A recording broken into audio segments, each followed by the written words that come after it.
horas, 47 minutos, 22 graus 8 décimos a temperatura, chegando a participação da Dirce.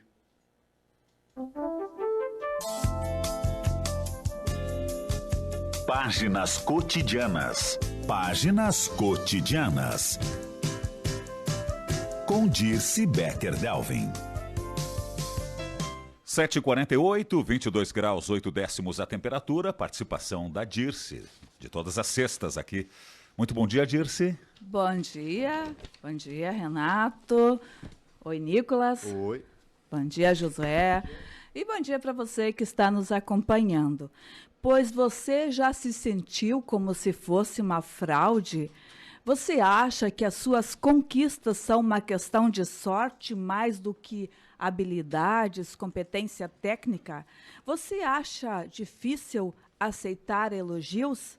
Fica arrasado com críticas, ainda que sejam construtivas, porque ali estaria a prova da sua incompetência?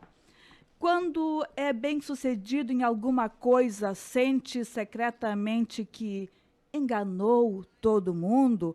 Quando você comete pequenos atrapalhos no seu trabalho, você passa o dia ou dias pensando sobre isso? Pois se suas respostas são afirmativas, você pode ter traços ou sofrer da síndrome ou experiência do impostor. No livro A Síndrome do Impostor, Como Entender e Superar essa Insegurança, Sandy Mann, que é uma psicóloga e professora na Inglaterra, ela conta que quando ela ouviu esse conceito pela primeira vez na universidade, ela entendeu que talvez agora alguém teria compreendido o que se passa com ela, quais são os pensamentos dela, porque em suas situações cotidianas ela justamente respondia assim às questões que eu fiz antes. Mas depois, no consultório dela, ela começou a perceber que muitas pessoas tinham a mesma queixa, então concluiu que é algo que quase todo mundo passa em menor ou maior grau. Apesar de a síndrome do impostor não ser considerado um transtorno psicológico pela Organização Mundial da Saúde, esse tema ganha cada vez mais espaço em estudos e pesquisas da saúde mental. O termo síndrome do impostor, ele foi, digamos, escrito, ele foi pensado por duas psicólogas americanas em 1978. O que isso é? É uma desordem psíquica que afeta a percepção que a pessoa tem sobre as suas conquistas pessoais ou sobre seu jeito de ser na vida pessoal. Eu sou uma boa mãe, de fato, os sinais apontam isso, mas eu entendo que eu não sou capaz, que eu sou uma fraude. Na verdade, um dia vão descobrir que eu não sou essa mãe tão capacitada, enfim, tão dedicada ou tão habilidosa nessa missão da maternidade. A pessoa tem dificuldade de reconhecer que as oportunidades ou conquistas que ela tem são resultados do seu empenho, da sua capacidade técnica. E quando ela tem sucesso, ela tem a sensação de que foi uma bênção divina, talvez terceiros ajudaram, ou talvez fosse sorte. Quando ela é elogiada, ela se sente desconfortável e coloca em dúvida aquele elogio do outro. Ela passa num concurso, ela pensa: tiveram poucos candidatos, ou ela é selecionada numa vaga de emprego e ela vem e me diz no consultório: deve ter muita pouca gente nessa vaga. Ela não consegue entender. Não, eu sou competente, eu consigo. Ela se sente incompetente, incapaz, talvez insuficiente, apesar de todos os sinais que ela tem do contrário. Então, por conta disso, ela teme muito o fracasso. Ela não quer mostrar essa imperfeição e, por isso, ela faz as coisas várias e várias vezes. Talvez, muitas vezes, ela nem começa a fazer porque ela pensa: eu não vou fazer para não errar. Talvez a pessoa procrastina, ela nunca termina nada, porque ela pensa assim que ela não, enfim, não faria perfeito, deixa para a última hora, para ela então se justificar de que, bom, eu fiz em 15 minutos, então está muito bem assim.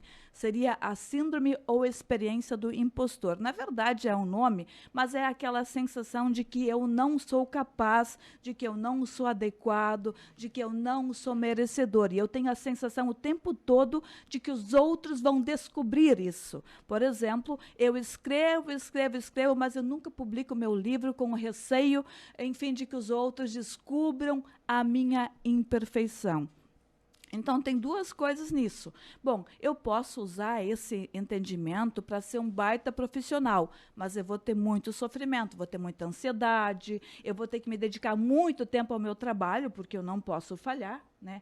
Ou eu posso ser alguém que não faz as coisas, que não aceita as coisas, ou que não termina as coisas. E aí vocês perguntam, de onde vem isso?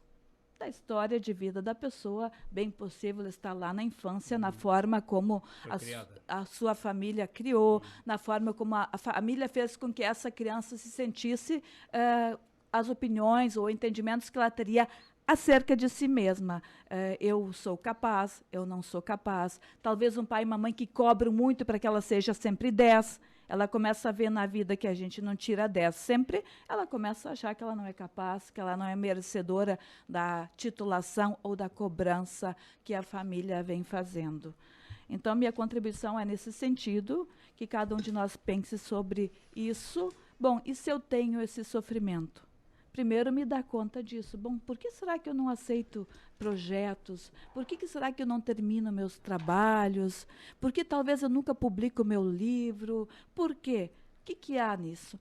Pensar sobre isso, falar com alguém de confiança, e se isso te incapacita, te impossibilita, tão importante procurar um profissional, um psicólogo, enfim, um psicanalista, para pensar sobre isso. Sabe lá quantas potências tu tem em ti e que tu não consegue mostrar para o mundo, ou se tu tem, tu não consegue reconhecê-las, não é? Eu posso ser um sucesso e não me dar conta disso, não vou ter nenhum, digamos, gozo com isso, se o tempo todo eu me acho incompetente, incapaz ou uma fraude.